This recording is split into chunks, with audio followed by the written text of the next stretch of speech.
Já tem som, né? Alô, testando. Já deu. Pode fazer o prefácio, o Evangelho. Pode fazer. Os Espíritos do Senhor, que são os leitores dos céus, conhecem que seu movimento receber as ordens do seu comando, espalham-se por toda a superfície da terra, semelhantes estão as cadeias divinadas caminhos e pelos olhos aos céus. E eu vou dizer a verdade que são chegados aos tempos e disseram o seu verdadeiro sentido, para chivar as trevas, confundir os orgulhosos, e glorificar o justo, as grandes voz dos céus, e som como o som de trombeta, e o canto dos anjos se associam. Nós, aos homens, peregrinos o conceito da nossa palavra. Homens e nós aqui amamos. Aqui estamos junto de vós. Amai-vos também uns aos outros, e dizei do fundo do coração, fazendo a vontade do Pai que está nos céus. Senhor, Senhor, que podereis entrar no reino dos céus. Em nome de Deus, de Jesus, tá? Agora é Aberto. aberto estudo. Agora aberto estudo, agora. Sim. Aberto, o Jorge fazia essa semelhança dessa pecado. Fazia ao vivo a prece. Prece, por favor. Ficou boa. Foi ótima a prece. Bom, gente, então vamos continuar da semana passada, né? Que é o nosso tema do perispírito, né? Então nós estávamos falando sobre a plasticidade do perispírito, né? Basicamente, só para a gente recordar, né? O perispírito possui extremo poder plástico, adaptando-se às ordens mentais que brotam continuamente do espírito. Então, como a gente nunca para de pensar, a gente está sempre manipulando o nosso corpo espiritual, né? Ele é moldável segundo as circunstâncias, sendo que esse poder plástico é mais amplo nos espíritos superiores. Quer dizer, os espíritos superiores têm mais capacidade de modificar, né? Eles têm mais ferramentas, mas são mais conhecedores das ferramentas que o perispírito dispõe. Segundo as circunstâncias, sendo que esse poder plástico é mais amplo nos espíritos superiores, ok. Apesar de saber-se que entidades espirituais menos evoluídas moralmente, mas com altos conhecimentos, podem também se utilizar de algumas dessas ferramentas plásticas.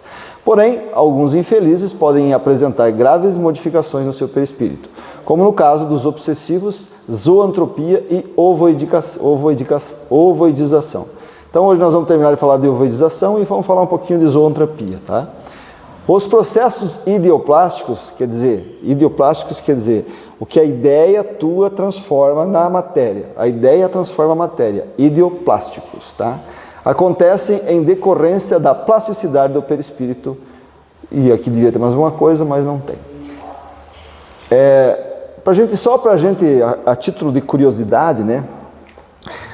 O Kardec vai dizer, a gente já passou por isso, né? Que para cada mundo tem um perispírito montado, de acordo com os elementos, de acordo com a pressão, com o ar, né? Com todos os efeitos que o planeta tem. Cada perispírito se molda para poder viver nesse planeta, né? O nosso planeta, ele evoluiu e foi a partir dos símios, né? E o perispírito se adapta a isso rapidamente. À medida que você encarna a primeira vez num macaco, um símio, você já transforma teu perispírito e a partir daí você tem uma facilidade imensa de construir perispíritos dessa nossa envergadura planetária, né? Mas, por exemplo, existem outros planetas que evoluíram dos outros animais, a gente sabe disso, né? Por exemplo, os sírios que evoluíram dos gatos. Então eles têm essa forma. Não fique imaginando que um siriano vai ter um corpo de pelos como um gato e tal, não, porque existe uma evolução a partir do animal, né? Talvez em algumas situações, por exemplo, se você pega um planeta onde é mais frio, é óbvio que eles vão ter uma roupagem de pelos, é possível. Mas isso não é comum. Comum é uma forma humanoide daquilo que se mais adaptou no planeta. Mais inteligência, mais cognição e assim por diante, né? Você veja aqui no caso de zebras. Tem um livro que até um dia eu emprestei para o Didile, não sei se chegou a ler todo ele, que eu não me lembro o nome dele mais, mas ele fala lá que no Panir, naquela região onde é hoje os Cáucasos, lá onde iniciou a vida na Terra, eles tentaram também, a princípio, uma evolução das zebras. Houve uma tentativa de evolução das zebras, mas o que se adaptou melhor foi o símio, o macaco, né? Depois de milhões e milhões e milhões de anos, né? Mas olha, então você vê algumas figuras muito parecidas da evolução. Ó. Como nós somos parecidos com os macacos, eles se tornam humanos parecidos com os animais que deles deram origem. Isso é o perispírito que faz. À medida que você vai transformando, a tua mente vai se modificando e você vai se transformando na criatura humana, né? E, ó, eu trouxe vários exemplos aqui, ó, os leoninos, que também são de Sírios, que são da cadeia dos felinos, né? Então também são de Sírios, os ursos, coelhos, ó. Então, na verdade é assim, a gente não sabe exatamente também o que existe nos outros planetas, quais os animais que dali evoluíram, estão se tirando por base alguns, né?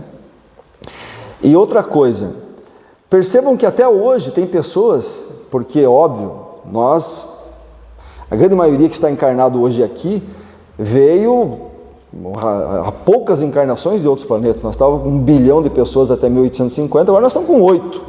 E esse povo veio tudo de fora, né? Esse pessoal que veio de fora, eles pode ser que vierem, por exemplo, de Sírios. Eles vêm com essa característica do perispírito. Então eles vão ter até aqui, na primeira, segunda encarnações, modelos parecidos com o rosto de felinos. E não é assim que às vezes a gente vê pessoas? Até apelido, se dá um apelido, né? Macaco, galo, né? Porque eles têm fisionomicamente, são parecidos com os animais. Então por quê? Porque eles têm agora uma reencarnação ou duas nessa, e o perispírito ainda está muito, a mente ainda está muito concentrada naquela imagem que eles tinham em outros planetas, né? Só título de curiosidade, mas que tem também a ver com o perispírito, né?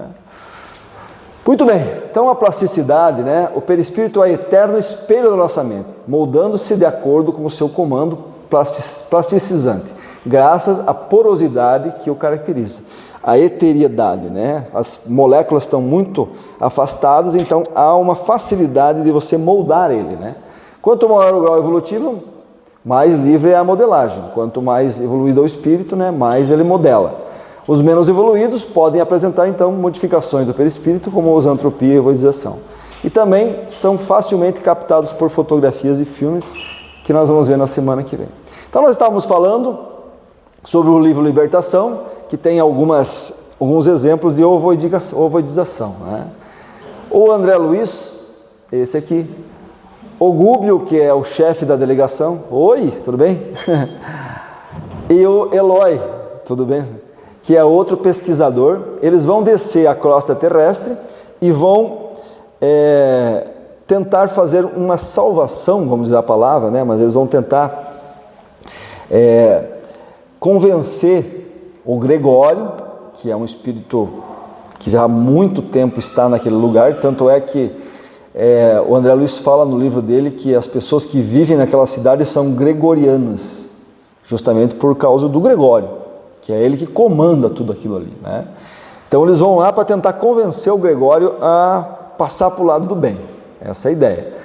Então eles descem, né, até a crosta terrestre. André sofreram nas zonas inferiores, mas não imaginava que fosse possível núcleos organizados para fazer o mal. Então André Luiz, quando desencarnou, foi para o umbral, foi para essas regiões, e aí ele sofreu bastante, toda a situação, ficou 8 anos lá, foi resgatado. E a ideia dele é que as regiões umbralinas eram lugares de sofrimento, mas nunca imaginavam que ali existiam cidades, zonas preparadas para fazer o mal. Essa é a ideia que ele está trazendo, né? Após a travessia de várias regiões em descida, com escalas por diversos pontos e instituições, penetraram no vasto domínio das sombras. A volitação era impossível, então eles precisavam caminhar, né? Como ocorre o processo de ovoidização? Aí eles começam a perceber que nessa cidade existem pessoas que andam lá, espíritos, que aliás o André Luiz chama de espíritos subhumanos. Ele nem chama de humanos, subhumanos, dada a característica daquele povo que vive lá. eles percebem que eles têm uns parasitas, vamos dizer assim, ligados ao corpo, quase do tamanho de um crânio humano, né? E esses parasitas se alimentam do fluido desse pessoal, desintegrando eles, vamos dizer assim, fluidicamente, né? E se alimentando. E aí o Gubbio vai dizer que são ovoides, né? Que são espíritos como nós, que se transformaram o seu perispírito e chegaram a essa composição, que é um ovo. Eu já vou explicar como ocorre. Então, como é que ocorre esse processo de ovoidização? Como é que um espírito, que nem nós aqui, vira um ovoide? Será que é assim, da hora? Desencarnou, o teu pensamento vira ovoide? Não, não é bem assim. Ele é um processo complicado, mas acontece e bastante, tá? Inicia-se pelo próprio psiquismo, já muito desequilibrado do espírito. Então começa por aí. Então, se a gente começa a ter um desequilíbrio mental, às vezes muito regado à culpa, a culpa é o principal de todos, né? Aquela questão do remorso, alguma coisa que te aconteceu, que te levou a um excesso de culpa. Então aí começa um problema, e isso precisa ser tratado, né? Que por sua existência entra num processo de auto-hipnose. Então você acaba pensando, meu Deus, eu mereço, isso é auto-hipnose. Eu mereço, e aí você vai constituindo, né? Onde revive ininterruptamente pensamentos e sentimentos negativos, geralmente de apego, remorso e vingança. A ovoidização também pode ocorrer de forma manipulada e induzida por espíritos trevosos inteligentes. Então também pode que você seja induzido a isso, mas aí você tem que estar desencarnado. Eles não conseguem fazer isso com você aqui. O processo inicia lá, tá? Que são excelentes hipnotistas, que utilizam dessa habilidade para manipular a mente dos espíritos desequilibrados. Então a mente já está desequilibrada, chegou no plano espiritual, eles atuam mais fortemente e aí vão fazendo com que você acredite realmente que você merece, e você vai se tornando um ser unicelular. Trata-se de um monoidismo. Então, como é que isso acontece de fato? Como é que eu me torno um ovoide, né? Trata-se de um monoideísmo, ideia fixa doentia. Veja só, isso aqui está no livro Libertação, e o André Luiz que vai comentando, ele que é médico, fazendo aquela pesquisa toda. É uma ideia fixa e doentia. Isso significa o seguinte, significa que essa ideia que você está tendo recorrente começou a causar uma doença em você, tá? Então, não é uma coisa simples, não é uma ideia que você está aqui, está lá, pensa, não. Ela não sai da sua cabeça a ponto de já te causar problemas físicos. Essa é a primeira ideia, tá? Auto-hipnotizante, ou seja, que faz com que você acredite sempre que aquilo é verdade. Aquilo é verdade, e assim por diante. Que vibra de forma contínua e constante, de maneira desequilibrada, gerando uma energia que gira sempre de maneira igual, repetida pelo mesmo pensamento desequilibrado. Ao vibrar repetidamente na mesma frequência e em desequilíbrio com a lei cósmica universal, ao longo de muito tempo, gera esse circuito fechado. Então tá, vamos lá. Eu sei que se vocês começarem a pensar, todos nós já passamos por isso. Mas existem pessoas que vão ao extremo. Quem entra em processo de depressão sempre tem alguma coisa que ligou, algum acontecimento que levou a pessoa à depressão. A pessoa não entra em depressão por acaso, isso não existe, todo mundo sabe disso. Todo mundo é suscetível a entrar em processos de desajustes, de tristeza, de melancolia. É absolutamente normal. Somos humanos e passamos por isso. Tem pessoas que elevam isso à potência. E se vocês começarem a pensar, vocês já vão imaginar assim, uma pessoa que está em estado depressivo, né, em profundidade, ela não quer sair do quarto, não é verdade? Ela quer se fechar no quarto, não quer ver ninguém, não, de preferência pouca luz, porque parece que a luz até atrapalha. Se ela pudesse dormir o tempo todo, dormiria. Está entendendo? Isso é mente que está fazendo. Isso foi um acontecimento que te causou grande culpa, uma perda que você acha que não vai ter mais, isso nunca mais vai voltar para mim, ou se não um desajuste social, em que você se sente em síndrome de pânico e você não quer mais conviver socialmente com ninguém, então você se isola, tá? Se a gente faz isso com esse corpo físico, se a gente faz isso, se a gente quer se isolar, imagine se você não tivesse o corpo físico. Aonde que você ia se isolar? No teu perispírito. Está entendendo? Então você fica naquele pensamento, diz, não, meu Deus do céu, eu vou, e você fica encolhendo o teu perispírito, encolhendo. O mesmo processo que te tira da sociedade e te leva para um quarto escuro, mesmo processo você vai fazer no plano espiritual. Você vai encolhendo, encolhendo, encolhendo, e com o tempo, e isso é um tempo razoável, depende muito da indução. Se a mente for mais forte, você vai fazer isso mais rápido, um pouco mais fraco, demora um pouco mais. Você encolhe a um ponto de que você vira um pensamento só. Então você vira um ser unicelular, um ovo. O ovo é um ser unicelular, não é? É isso que você se torna. Todo o teu perispírito se torna um ser unicelular. É um processo gradativo e acontece, tá? Deu para entender? Ok. Independente de como se inicia, quer dizer, não interessa muito como iniciou. Pode se iniciar com um insight qualquer aí. Esse processo, se foi por hipnose ou por indução, se foi você que está pensando nisso ou alguém que projetou isso em você, o espírito desequilibrado entra nessa aspiral negativa. O que é uma aspiral negativa? É o seguinte, começa assim e vai ficando cada vez menor o teu nível de pensamento. Então, começa com uma monoideia, mas você ainda tem, você está trabalhando, você está se relacionando, mas aquela coisa não sai da tua cabeça, não sai da tua cabeça, sai da cabeça. E é uma aspiral. Com o tempo, isso vai ficando tão forte, que daí você já não consegue trabalhar mais, não consegue se relacionar mais, aí você só consegue pensar naquilo. Uma espiral negativa, vai se tornando até virar apenas aquela ideia, e você não escapa mais.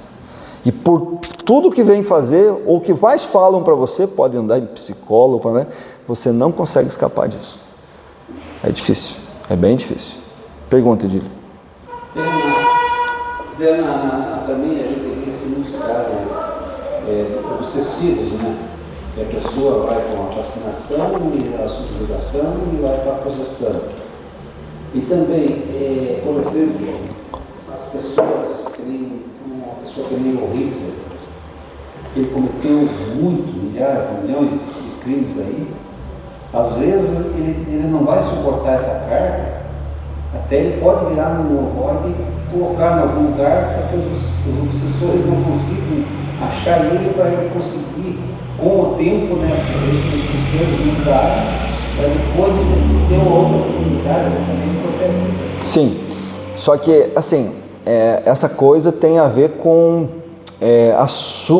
assumir culpa. Vamos dizer assim, o cara pode ser o cara mais sanguinário que existiu, mas se ele acredita que ele não tem culpa, ele não entra nesse processo. Então tem que existir, digamos, uma chave de ligação ali. E essa chave de ligação, ou ele é a culpa que gera remorso, ou ele é vingança. A vingança também leva a isso. Você não para de pensar que você precisa se vingar daquela pessoa, ou daquelas pessoas, ou daquela coletividade e assim por diante.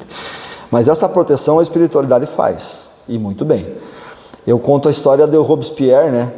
Que o Chico Xavier foi visitar. O Robespierre foi aquele cara que levou a guilhotina durante a Revolução Francesa, depois da Revolução Francesa, aí quase mais de passou de 1000 pessoas. Cortou a cabeça. Ele assinava. E às vezes até pessoas que ele não gostava antes, ele aproveitava e colocava junto, né? Então ele criou uma quantidade de obsessores muito grande. E o Chico conta que uma vez pediu a um amigo dele que era médico em Uberaba, para que eles fossem visitar uma pessoa que era paraplégica. E quando o médico foi com ele, eles levaram alimentos, um pouco de remédios e chegaram lá. A casa em que ele vivia era uma coisa assim, deplorável. O médico, né, dando os depoimentos, dizendo que ele nunca tinha visto uma residência tão carente. Faltava tudo, não tinha nada no chão, era fogão de chão, coisa assim, coisa...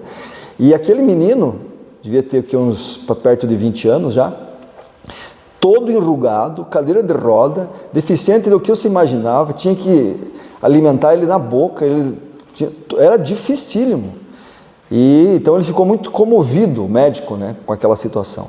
E daí quando eles saíram dali, ele perguntou para o Chico, mas nossa, como é que a espiritualidade não, né, deixa chegar a esse nível de sofrimento, né? Daí ele disse assim que, na verdade, isso é uma bênção. Esse espírito ali é Robespierre, ele fala, o Chico disse. E ele tem tanto inimigo no plano espiritual, tanto inimigo, que a espiritualidade escondeu ele nesse corpo. E tem alguns que acham que vão por atração magnética, né? Tão forte o ódio. Mas quando eles chegam e veem a situação dele, eles se comovem e largam de obsediar.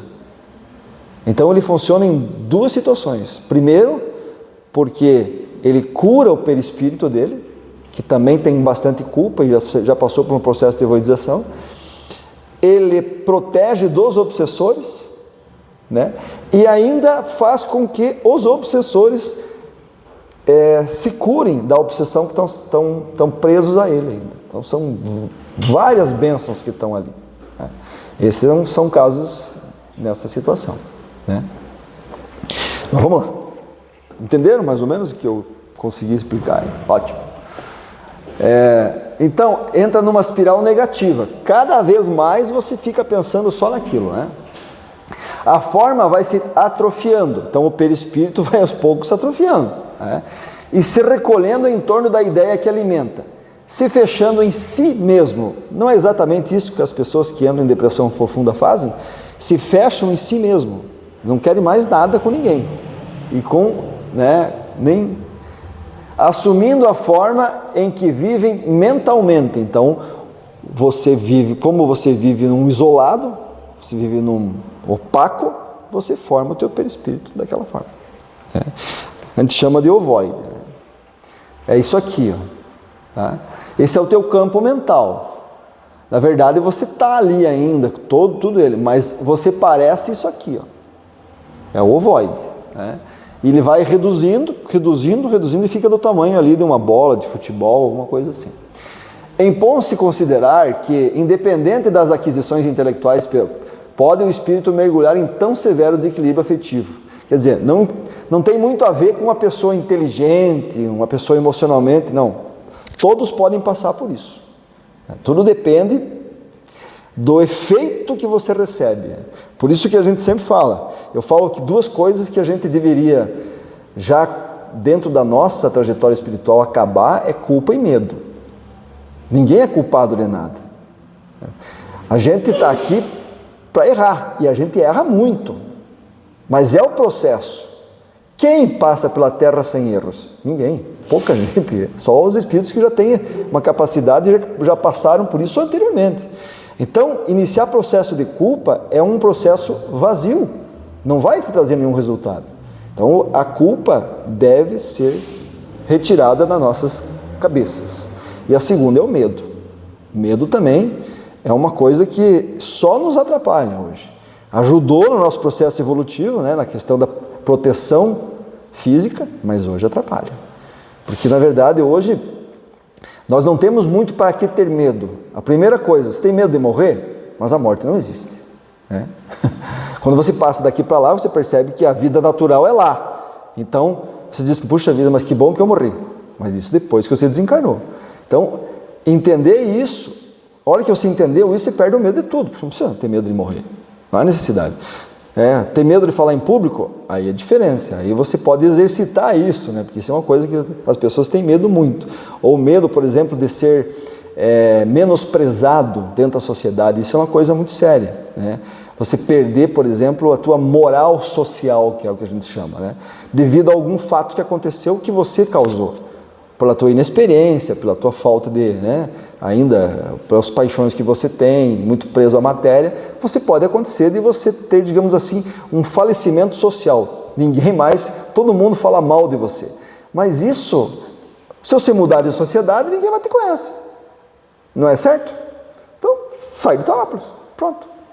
Então, não há... O fato, às vezes, de acontecer uma coisa dessa, que é passível de qualquer pessoa, isso aconteceu com todos nós, nas nossas encarnações, normal, você tem como sair disso. Então, tudo que acontece para você tem uma solução.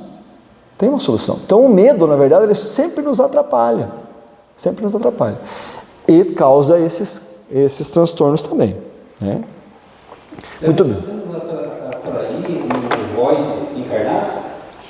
Não existe ovoide encarnado. Não. Uma pessoa encarnada pode atrair?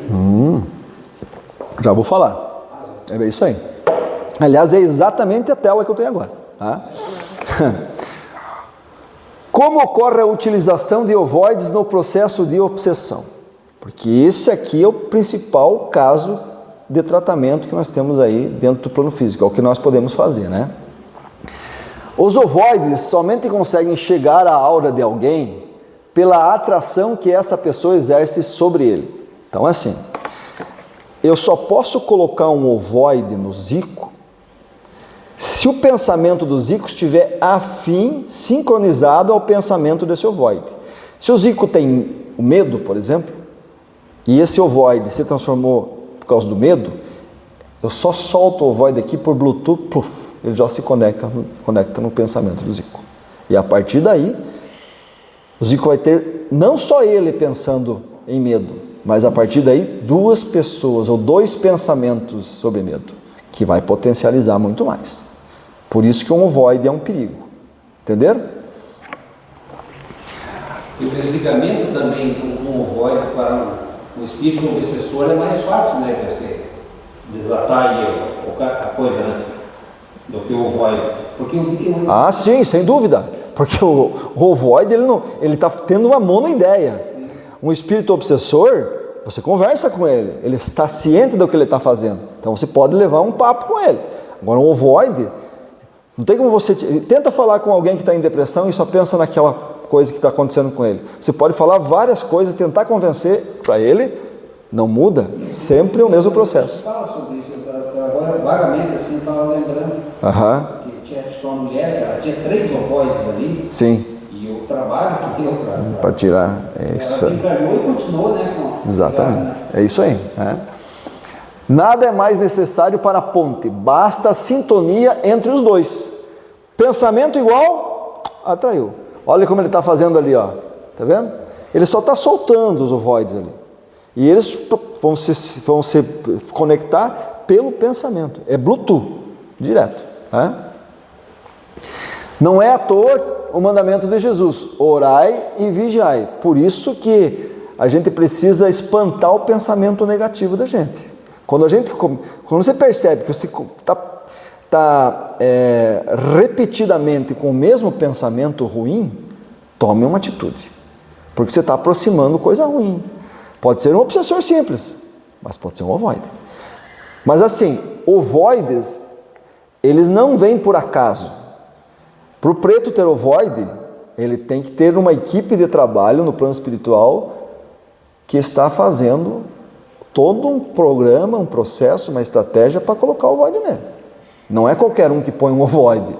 Não é o meu obsessor aí, que eu matei uns 2 encarnações atrás, vai ali e me traz um ovoide. Não, não é assim. Tem que ter conhecimento. Conhecimento para fazer isso.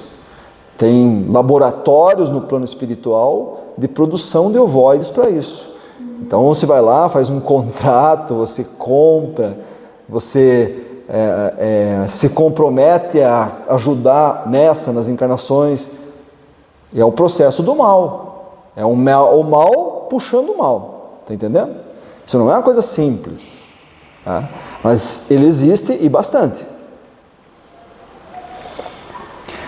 Quando esses ovoides se ligam a uma consciência, fica caracterizado então o processo obsessivo por parasita ovoide.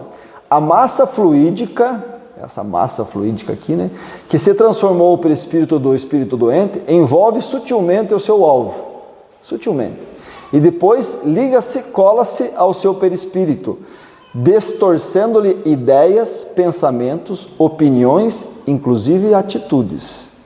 Então, dependendo do tamanho da inteligência que está se colocando em você, você acaba só respondendo o que a ideia está vindo.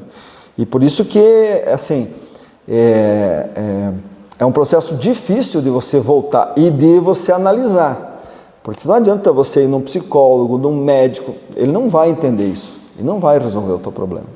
Você precisa ir procurar pessoas que lidam com terapias astrais profundas para resolver isso aí. Tá? E tem pouco, não é todo mundo, não é todos que fazem isso aí não. Tá? Uma vez instalados, eles agem ininterruptamente, às vezes por anos a fio, até serem removidos por algumas equipes espirituais especializadas. É como eu digo, para uma casa espírita que trabalha com isso, ou alguns outros terapeutas de acessórios aí que trabalham com isso, precisa haver uma equipe espiritual trabalhando junto, e muito bem constituída para fazer isso, para liberar. Mas veja bem, gente, nada é por acaso, existe um processo de atração aqui, corresponsabilidade, tá? Então, nada é por acaso. Licantropia. Vamos terminar rapidinho falando sobre licantropia. Licantropia vem da palavra lobo, né? Mas ele pode servir para qualquer tipo de transformação animal. Então, você transforma o teu perispírito num perispírito de animal. Isso é licantropia, tá? Aqui é o Gregório, né? Vocês lembram da semana passada, quando eu narrei o fato de que ele transforma aquela mulher em lobo, né? Param à frente de um templo religioso, o André Luiz, o Gúbio e o Eloy, e são atendidos pelos guardas descortês. Sob a custódia dos guardas, penetram um recinto de largas dimensões, onde se congregam algumas dezenas de entidades deploráveis condições. Moços, velhos, homens, mulheres, e aí se misturavam em relativo silêncio, choravam e gemiam, né? Um deles levantou-se e explicou a razão ao tribunal. Em seguida dirigiu-se a uma mulher que matara seus 4 filhos e o marido, e condenou-a a assumir a forma de uma loba pela hipnose, origem dos fenômenos de licantropia. E rapidamente ela começou a se transformar, porque o perispírito é plástico e ele rapidamente, se ela pensa fortemente, ainda mais a hipnose, ele rapidamente se transforma em lobo. Tá? O Kardec vai trazer na Revista Espírita de 1865, um caso de licantropia.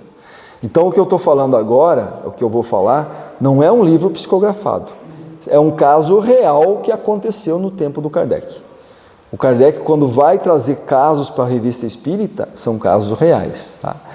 Então, o título do artigo é Um Novo Nabucodonosor.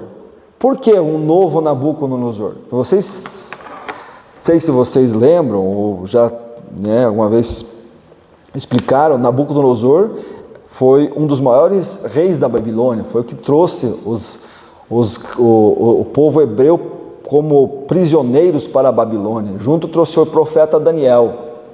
E o profeta Daniel acabou se tornando um pé no sapato do Nabucodonosor. Ao ponto de que um dia o Daniel disse, olha, se esse homem não se converter, ele pede a Deus que Deus transforme ele numa fera. E assim aconteceu, está na Bíblia. Tá? O Nabucodonosor, às noites ele saía correndo pelos campos, pastando, andando nas 4 patas, uivando, e voltava só de manhã cedo. Já aí começa, né? Isso está na Bíblia, tá? Ele vira uma fera. Então, por isso que ele chama essa experiência aqui de um novo Nabucodonosor. Esse artigo é do Kardec, né? E ele fala sobre licantropia. O que é essa história? Chega para o Kardec, na época, uma carta da Rússia. E nessa carta explica o seguinte: de Charkov, Rússia, escrevem-lhe sobre um caso que tentaremos resumir abaixo. É claro que ele é bem mais longo. Se você for lá na Revista Espírita, você vai ter uma história longa. Eu resumi o máximo que eu pude, tá? Na família R viviam dois irmãos, Alexander e Voldemar. Este último impressionava pelos seus olhos, o Voldemar, que era o mais velho, produzindo em quem os mirasse uma sensação estranha e perturbadora.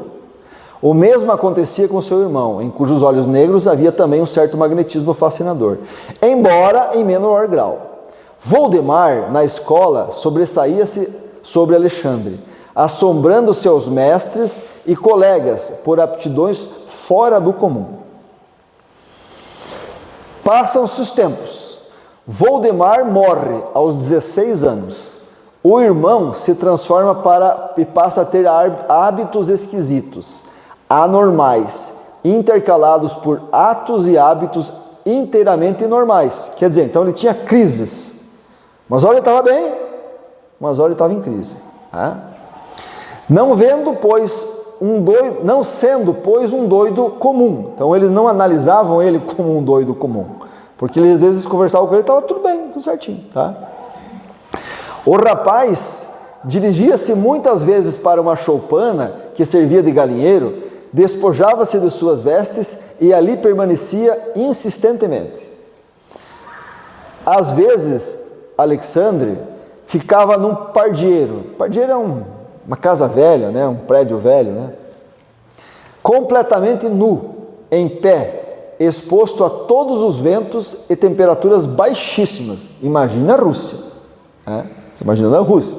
Se a temperatura baixíssima, põe baixíssima nisso.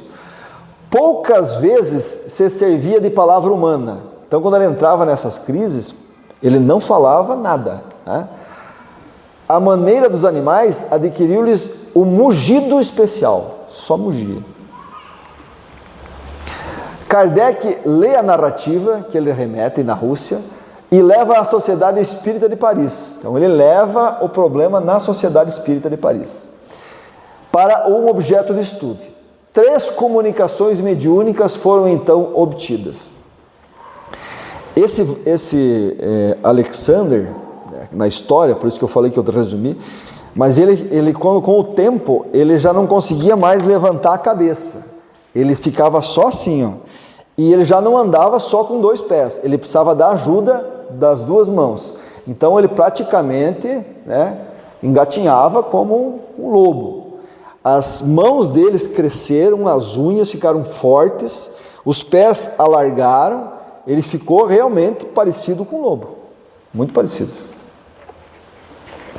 A primeira comunicação que vem a título mediúnico diz assim, a primeira é de Voldemar, o próprio então, o irmão que faleceu antes, é ele que se comunica, confessa irritado ser ele a causa de todas aquelas perturbações e fala de uma ligação íntima entre ele e Alexandre, ligação que deveria prosseguir até a morte, mas além, declara, não podendo constrangê-lo a seguir-me, pelo menos imediatamente, eu empreguei o poder magnético que possuo em grau extremo a fim de torcê-lo e abandonar a sua vontade. Oi, tudo bem? E seu ser ao meu livre-arbítrio, ele sofre nesta posição, tanto melhor. O que ele está dizendo aí? Ele está dizendo assim, ele era para ter morrido comigo. A gente fez um pacto. Nós estamos aí há muito tempo juntos. Fizemos um pacto e ele tinha que ter morrido comigo. Ele não morreu. Ele não quis morrer comigo. Então agora eu vou prosseguir na minha obsessão com ele. E ele tem uma força magnética tão forte, um poder mental tão forte, que ele está transformando o rapaz num lobo. Isso está na Revista Espírita de 1865, Cris. Aí vem uma segunda comunicação. A comunicação é obtida pelo mesmo médium, quer dizer, o mesmo médium que recebeu a entidade do Voldemar, que está causando tudo isso, agora recebe, e é da autoria do espírito protetor dos 2 irmãos. Então agora é o espírito protetor dos 2 que vai falar. revela ter sido Alexandre uma outra existência subordinado a Voldemar. Então, numa outra existência, o Alexandre era um subordinado do Voldemar, óbvio, né? Em diversas ações más contra a sociedade, ações que são hoje a fonte dos seus sofrimentos, dos dois. Eles prometeram que jamais se trairiam ou se separariam. Morto Voldemar, Alexander deveria, sob o império da promessa, seguir seu irmão ao túmulo, mas, cansado do jugo que há muito suportava, tomou uma resolução de lutar. Então não se entregou. Tá? Seu irmão, revoltado, o morto, o Voldemar, que não é mas que parece, né, o Voldemar do Harry Potter, que tem a mesma força mental, né, é um bruxo. Seu irmão, revoltado com isso, não o podendo matar materialmente, o tem feito moralmente, envolvendo-o numa rede de influências perniciosas que determinaram a obsessão do seu foco. Então, o cara veio com tudo, né? Prometeu, não cumpriu, vai ter que aguentar. E aí esse rapaz se transforma totalmente em um lobo. Vai morrer mais tarde, o Kardec conta a história, né? Ficou por quase 40 anos desse jeito, depois morre a mínguas, mas daquele mesmo jeito. Quanto mais, aos poucos ele foi se tornando, quanto mais um animal mesmo. Morre como quase um animal. Entenderam? Se entenderam o processo de licantropia? Ele acontece no encarnado. Ovoidização não acontece no encarnado. Ovoidização é só no plano espiritual. Agora, a licantropia acontece com o encarnado. Por quê? Porque o corpo físico vai se modificando. Não tem como nós reduzir o corpo físico para se tornar um ovo. É impossível fazer isso. Mas, através da nossa mente e com o tempo, o nosso corpo físico pode tomar outras dimensões, através da imposição do perispírito. Tem um filme que eu não sei aonde eu assisti. Não sei dizer. Eu procurei na Netflix, não tá. Procurei na plataforma da Amazon, não tá. Na locadora do Preto. O filme é de 2021 ou 2022. O Preto já não produzia esses filmes mais. É O Lobo, tá? É com esse excelente ator aqui, que é o George Cacaio, assim, excelente ator. E com a filha do Johnny Depp, que é a Lily Depp, né? E mostra um caso real de uma instituição, eu acho que é na Alemanha ou na Inglaterra, que cuidam de casos de licantropia. É um centro terapêutico em que eles recebem pessoas que se acham animais. Cara, tem cada caso ali extraordinário. Não é um filme comercial. Não pense que você vai assistir lá aventuras, lutas, não, você não vai. É um filme focado em mostrar esse tipo de processo. Tá? E esse rapaz é um lobo. E é impressionante como ele se comporta como um lobo. Tá? Então isso significa que existe dentro do nosso processo encarnatório por aí. Está cheio. A gente não enxerga, porque não, né? Mas que tem. Tem muito disso. Né? Ok? Perguntas, gente? Não? Então vamos fechar o nosso trabalho hoje. Eu acho que não vamos fazer o passe, né? Porque tem tão pouca gente, né? Oi?